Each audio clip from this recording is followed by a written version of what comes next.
Trump at the UN and dishonoring Charlie. It's 5 and 10 from Skywatch TV. 5 things you need to know in about 10 minutes for Tuesday, September 23rd, 2025. I'm Derek Gilbert. Hey, by the way, we've got a new Telegram channel. If you want to keep up with the latest news items, I will post there, as well as to our X account. The account on Telegram is at t.me/5in10. Spell it out. Don't use numerals. t.me/5in10. And of course on X, the account is at 5_in_10. And that's where, as things break throughout the day, I will link to those important news stories. Item number 5 today, again, Charlie Kirk.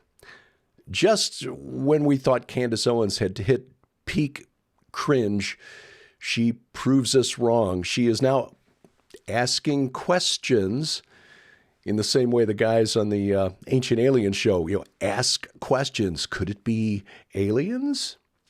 She's now asking questions about water tunnels underneath the the grounds of Utah Valley University, and whether we should be looking down for the shooter rather than looking up. The shooter being in an elevated position, reportedly. That's according to the FBI. Now, look, it's becoming patently obvious that Candace Owens is monetizing the story. She is monetizing the death of Charlie Kirk, a man that she claims was her friend. Do we know everything about the shooter and about the assassination of Charlie Kirk? No, we don't. As I've said before, we can be sure of one thing in this life, and that is that the official government story is almost always a cover for something else. I'm sure they know things that they have not yet released because the investigation continues. As I have been telling you, the evidence is leading the FBI to investigate a group called Armed Queers SLC, Salt Lake City, that has links to an Antifa group called the Elm Fork John Brown Gun Club. The John Brown Gun Club has chapters across the country, left-wing, linked to Antifa. The Elm Fork chapter out of Texas has members that were involved in the armed confrontation with ICE officers at one of their facilities in Alvarado, Texas on the 4th of July. And the Elm Fork John Brown Gun Club previously provided security for LGBTQ plus events and had a training session with Armed Q's SLC back in 2023. Now, where this investigation goes, we don't know, but at least there's some smoke here. One thing we can say with some confidence is that there's not a single shred of evidence pointing to Israel, contrary to what Candace Owens has been implying. Topic number 4 today, Charlie's Memorial. Again, 60,000 people, more than 60,000 people turned out to honor the life and legacy of Charlie Kirk in Glendale, Arizona on Sunday night. And the European media, especially the French, are comparing it to a 1930s Nazi rally.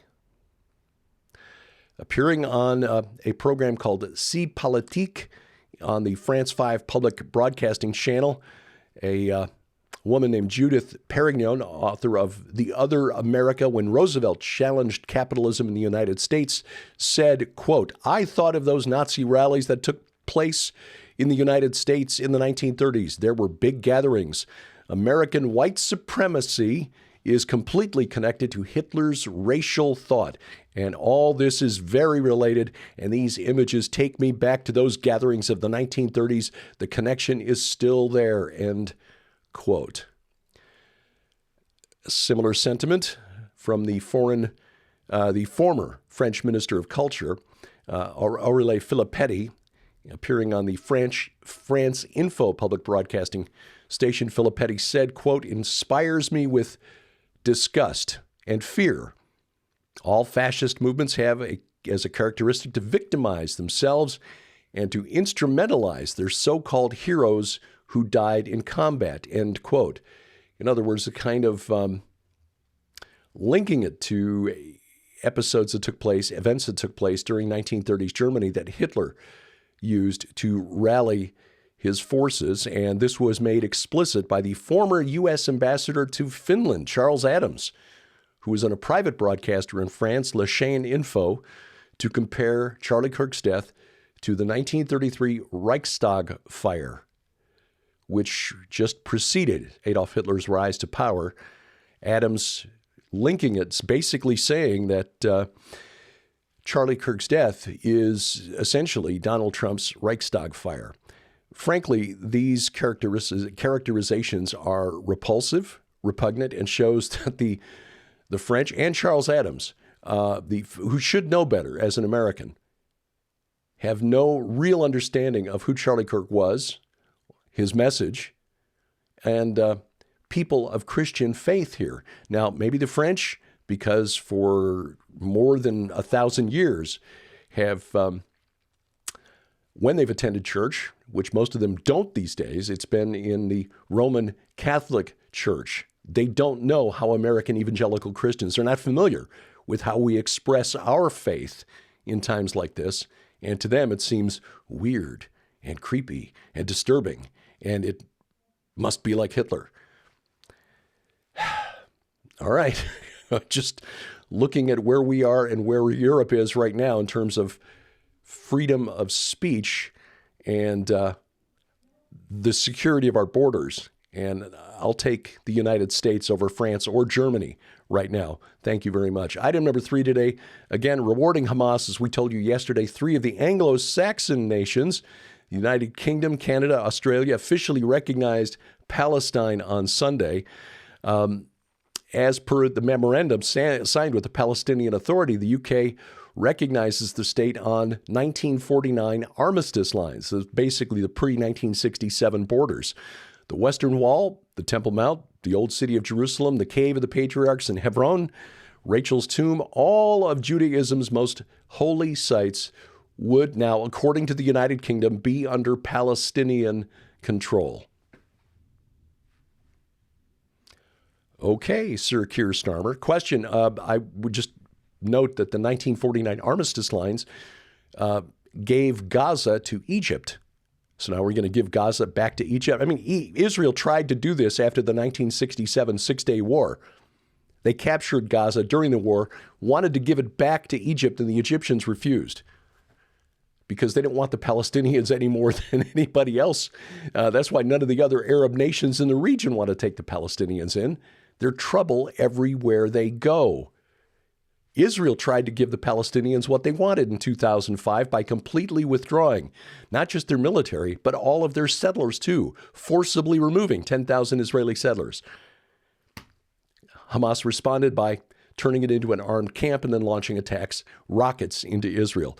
By the way, Sir Keir Starmer is now telling Palestinian officials they must stop paying the families of terrorists before the UK can open full diplomatic relations. Why didn't you make that a condition of recognition? Sir Keir Starmer has got to be the most incompetent. The same question goes to Canada and to Australia. Prime Minister Albanese, Prime Minister Carney, why the reward for Hamas starting this war and causing this destruction?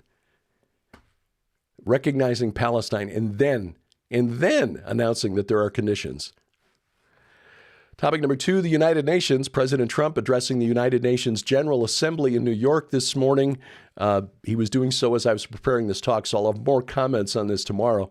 But we did note that the elevator stopped working at the UN building just as the president and the first lady got onto the escalator. The escalator stopped working as soon as they stepped onto it. That seems rather coincidental if you're a coincidence theorist, but I, for one, am not. And as the president took the podium in the UN General Assembly chambers, the teleprompter stopped working.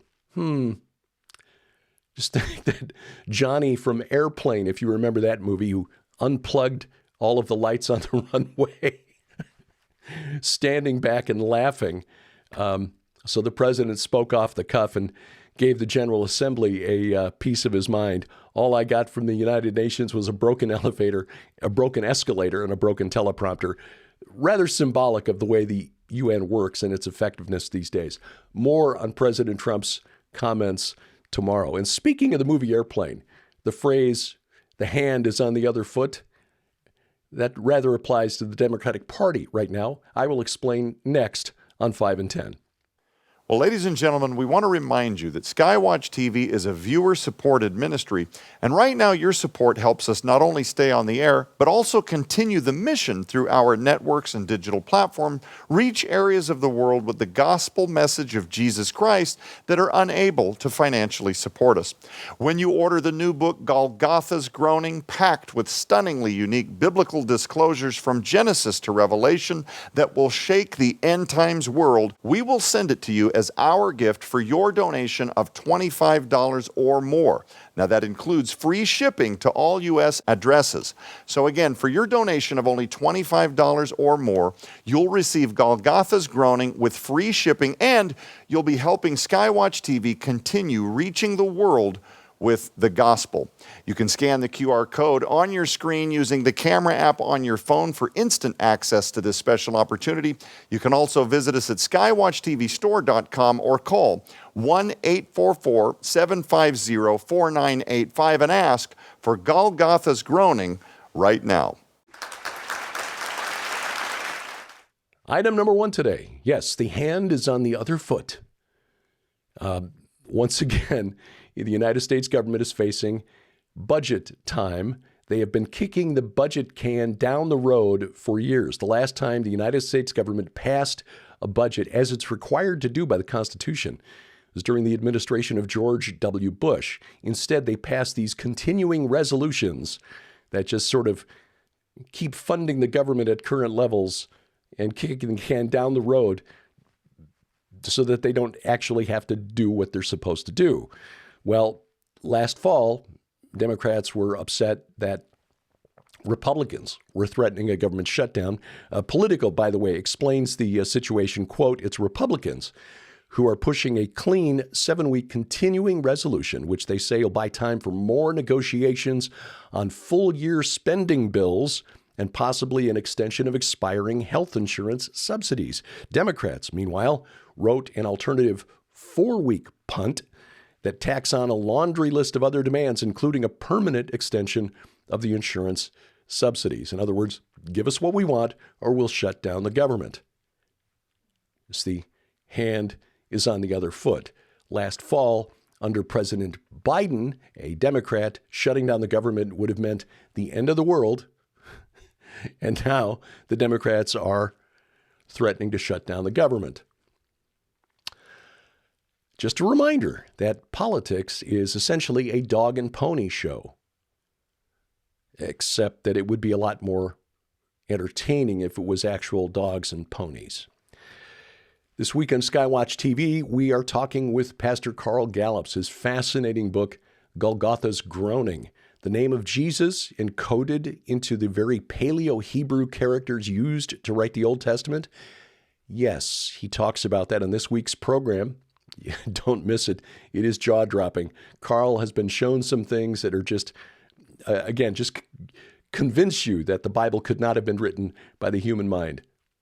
Watch it right now at skywatchtv.com or over the air, our broadcast schedule posted at skywatchtv.com/channels or broadcast. We'll broadcast on your schedule. Just add the Skywatch TV channel to your smart TV or set-top box. Amazon Fire TV, Roku, Apple TV, Google TV, Android TV.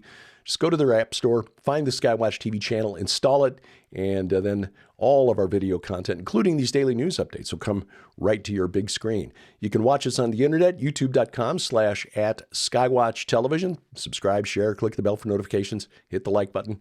Rumble.com/Skywatch TV, or download our free mobile app to your smartphone or tablet. And whether it's iOS, Android, or Amazon Kindle Fire device, we've got an app for that, and you'll find the link at skywatchtv.com/app. Again, follow us on Telegram, t.me/5in10, on YouTube at 5in10. Subscribe, share, click the bell for notifications, hit the like button, leave your comments below, or X at 5_in_10. And thank you for watching as we keep watch. I'm Derek Gilbert. This is 5 in 10 from Skywatch TV.